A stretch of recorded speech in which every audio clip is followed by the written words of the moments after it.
that we're ready to go. Just double checking a couple of things again because we are just starting off here and it is a Monday and sometimes computer changes can take place, and unfortunately we do have those changes from time to time, but it looks like we are good to go on this front. We are live on Twitch, I believe. Let me just make certain my audio is doing okay here. Welcome to the show. If you have never been here before, thanks for joining us again. This is Weather Overtime. This is our online video weather blog.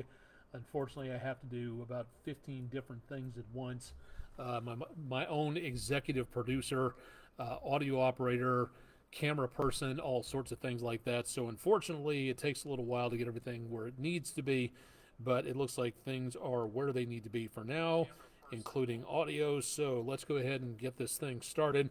Monday evening, the 22nd, second to last Monday of January, and the changes have taken place in the last few days. We are no longer in the deep freeze, but we are going to be seeing the potential of some more rain chances coming our direction.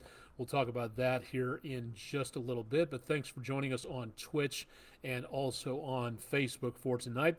48 degrees, 3 degrees below our normal high temperature for the day. Last few days we spent just barely around freezing. We're down to 18 degrees this morning. No precipitation showing up for the month to date. We're doing about not too bad out there for now, but we definitely could use a little bit more rainfall coming our direction. Heading out to the bus stop tomorrow morning, there could be some light scattered showers, but temperatures will be above freezing, just barely, but they will be above freezing, and there's some more chances of showers possible as we get into and around portions of the area coming up tomorrow, but the better chances of rainfall will be coming up into the next several days. We'll talk about that coming up here in just a little while. Thanks to News 12 viewer Heather Nash for a view of her two shepherds, Nova and Lana, in the Dunlap area, frolicking out there in the snow. That's our Langley Roofing weather window picture of the day, and if you've got pictures, please send them in to us. We'd love to see what you're seeing out there. Again, email them to pictures@wdef.com, or you can just go ahead and post them to the comments section of our social media pages, Facebook, X, or Instagram.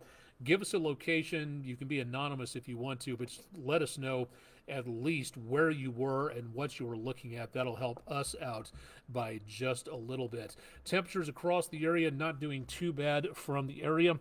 Around Lee Point, 153 and 64 on the Plainview outdoor advertising camera. A little bit of haze in the distance, a lot of cloud cover out there, and that's what we see across much of the area. Bailey's Heating and Air camera, not totally socked in by clouds, but pretty close to that around downtown and Lookout Mountain. From the News 12 studio camera, a little haze for downtown, but otherwise not bad. A little wibbly wobbly on the camera. Thank you very much. The Patriot Concrete sponsored camera there. All these cameras available on the EPB Fiber Optics WeatherCam page, and you can find that at wdef.com/weather. Not a lot going on from the North Shore, looking across to downtown, across a nearly glassy Tennessee River, so looking very quiet there.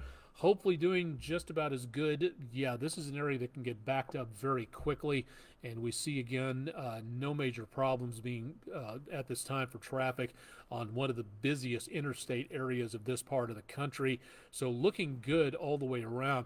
Temperatures out there just above freezing and probably not going to drop too much beyond where we are now. No wind, so therefore no wind chill to talk about. Again, just that haze, and that's really going to be about it. SatRad is not all that active. It's a lot more active for the satellite than the radar part of this, as we see less in the way of rainfall for right now. But we take a look back to the west, we are seeing the potential of more rainfall coming our way, and that's what we're going to be looking for into tomorrow, as we see better chances of rain, light rain at first, and then more potential of rainfall coming on through into tomorrow afternoon. Temperatures, the good news over the next several days, we will be a little bit more mild, lot more warm conditions all the way back up toward the northern plain states, but it is going to be possible that we see more potential out there for right now. Now, tomorrow, this storm system, it doesn't look like much for the time being, is going to be giving us better potential of problems out there, as we see, again, more chances of rain coming through as this system stirs up a lot more moisture from off of the Gulf of Mexico. And then that next storm system back off to the west coast, that's going to help to shovel in a decent amount of moisture as in what's called an atmospheric river sets up. You can see part of that right over here, and that making its way up and across to where anything between LA, San Francisco, and Seattle could be slowed down due to the fact that we've got tons more moisture coming on through.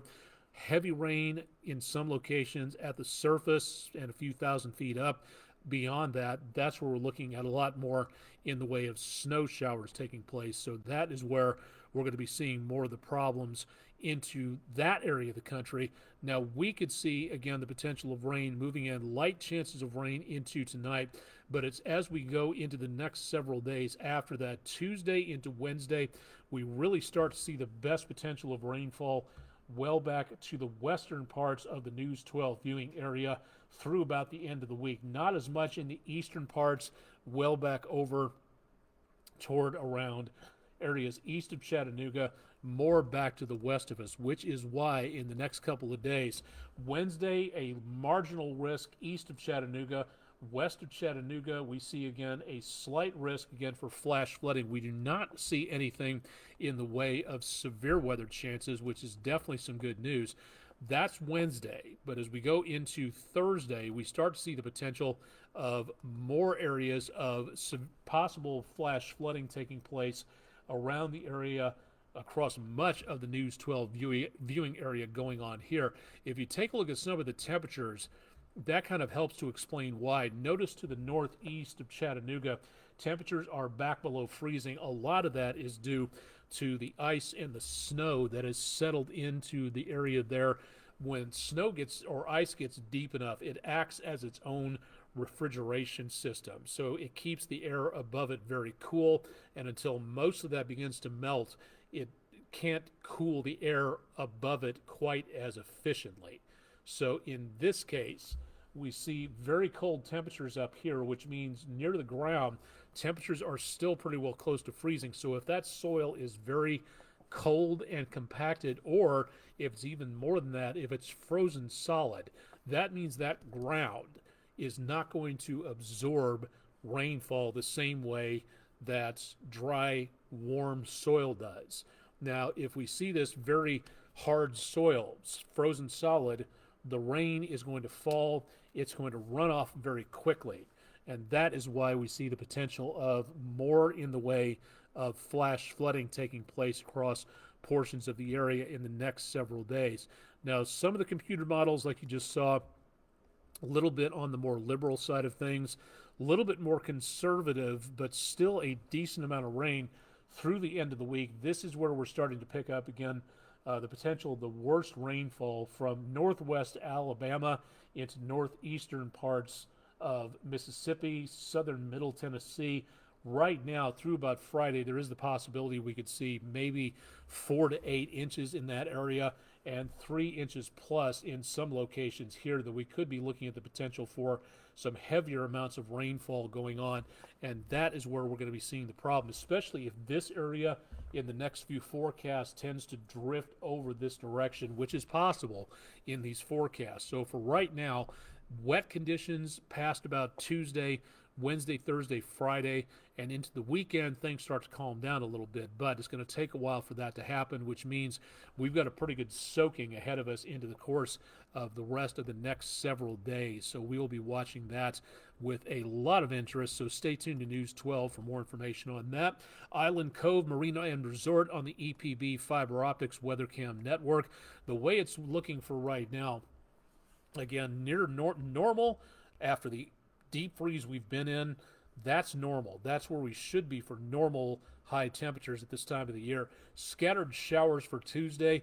From Wednesday, Thursday, Friday, possibly into early Saturday, we see more chances of scattered showers and some thunderstorms. And then we see some very above normal temperatures. Again, normal here, but then temperatures in the high 60s as we get toward the end of the week, cooling off a little bit toward the end of this next weekend. Doesn't look like an Arctic blast. It does look cooler, but then temperatures head right back upwards after that as we see some numbers again close to normal on Sunday, but at least we'll get a drying out period late Saturday, early Sunday, and into around Monday. So we will turn off the spigot for at least a little bit, but it is going to take a while for that to happen across portions of the area. So welcome to everybody tuning in on Twitch and everybody who's been following along. Probably this isn't as exciting as your usual Twitch content, dancing, chess, recipes, cosplay, sewing, things like that. But nice to see some folks following along. So thank you very much for joining in and watching. On Facebook, Sandra Hill Wilson, thank you very much. Glad to be missed over in that part of the state. Thank you very much for checking in there. And for everybody else who's tuning in to see what goes on here from Chattanooga and the Tennessee River Valley. Let's take a look at a few extra ideas for tonight. If you'd like to see a little bit more about what's going on with the Earth's oceans, today's ocean link featured on my social media pages, measuring microplastics with the National Center for Environmental Information, NCEI. This information, again, measuring all the plastic stuff that is out there, everything that we just happen to use once and then throw away, and then that has to break down and it becomes microscopic parts of plastic, and that is in our water, it is in our food, it is in our blood. We eat approximately a credit card's worth of plastic every single year, and it's an infestation. It is an overabundance that we don't have to be dealing with. It is not good as we eat it, getting into our bodies. It is able to transverse the blood-brain barrier, and that means plastics are building up in our brains. It's a good possibility if you've eaten any food in the last year that you've picked up some microplastics, drank a lot of water that wasn't properly filtered, or a lot of other stuff. If you'd like to know more about this, head to my social media pages for more, and you can find out more details again by going to Facebook, Instagram, or over toward Twitter. Not too far away.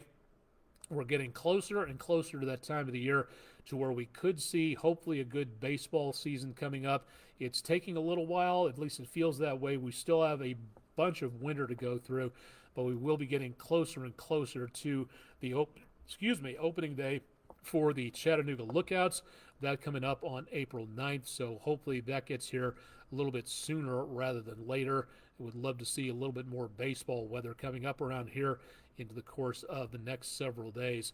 Let's see, what else have we done here? Our Panaagua Auto Mall question of the day. The albedo is the amount of light reflected off of a particular surface, and different surfaces reflect different amounts of light. And that has a lot to do with weather around here, especially when the correct answer is, of course, ice and snow. That has the greatest albedo. Grass, desert sand, and water doesn't have as much as ice and snow does, and ice and snow can reflect that light and keep things a lot colder, depending again on how much sunshine is out there. So that was our Panaagua Auto Mall weather question of the day. If you'd like to find out more about what's going on there, tune into our website, wdef.com/vote now. This Sunday, the University of Tennessee Chattanooga Clarence T. Jones Observatory will be holding their upcoming star party for the week, Sunday, January 28th. Gates open at 5:30. Lecture and planetarium show at 6. Telescope viewing will be open until 8 o'clock, weather permitting. This is on 10 North Tuxedo Avenue. Website address for more, facebook.com/UTC Jones Observatory. The star party next upcoming for the Barnard Astronomical Society of Chattanooga will be February 10th, Harrison Bay State Park. Again, weather permitting, 6 to 10 p.m. If you'd like to find out more, go to barnardastronomy.org to find out more about their programs. And again, everything that they have available out there, you'll be able to see a lot more when it comes to what's happening with local astronomy. And if you haven't programmed your weather radio, now when nothing is going on is a very good time to do so. We are coming up on severe weather season. So again, please make certain that you are getting this programmed and ready to go, so that you can be set and ready on this. This is a life-saving piece of equipment, so please make certain that you have this ready before any storms roll in. Tomorrow we'll talk more about the Skywarn training up and coming into parts of the area. The next one for Chattanooga and Hamilton County will be coming up on February 9th, CHI Memorial Hospital. And again, you can register to attend for a seat at weather.gov/MRX into and around here. Jeff Peterson, New Madrid Fault Line on Facebook. New Madrid Fault Line, are there any others in Tennessee? I know that southeast Tennessee does have some fault lines running through it, and we do get some earthquakes around here from time to time. I do believe they're more smaller version, if I'm not mistaken. Back in Kansas, we had the Nemaha Ridge fault, which went right under Tuttle Creek Reservoir. So if that ever would have shifted, that would have been an interesting situation.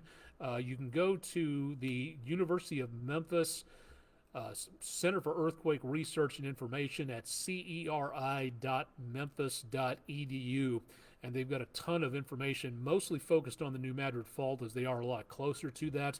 But usually they're a pretty good place to go to for information on other faults as well.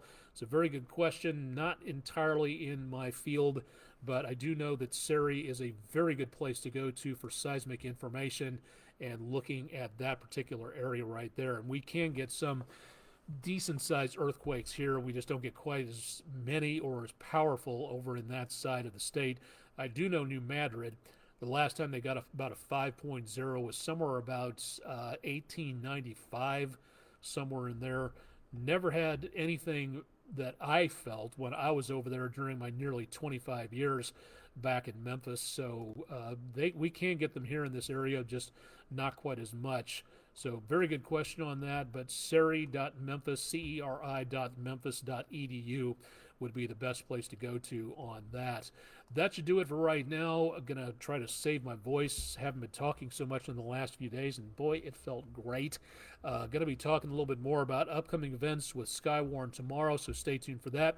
This will be posted to our weather page, wdef.com/weather, if you'd like to see more information about weather forecasts and climate records and all sorts of other stuff there. All you have to do is log on there. And, of course, we'll have more tonight on News 12 at 11. And Chip Chapman will have more on your forecast coming up bright and early starting Tuesday morning at 5 o'clock Eastern Time. So make certain you stay tuned for more details there. I'm Chief Meteorologist Austen Onek. This has been our exclusive video weather blog, Weather Overtime, from downtown Chattanooga at the News 12 WDEF studios. Thanks for joining us for tonight. And, of course, we'll have more on air and online. So stay tuned for more with News 12.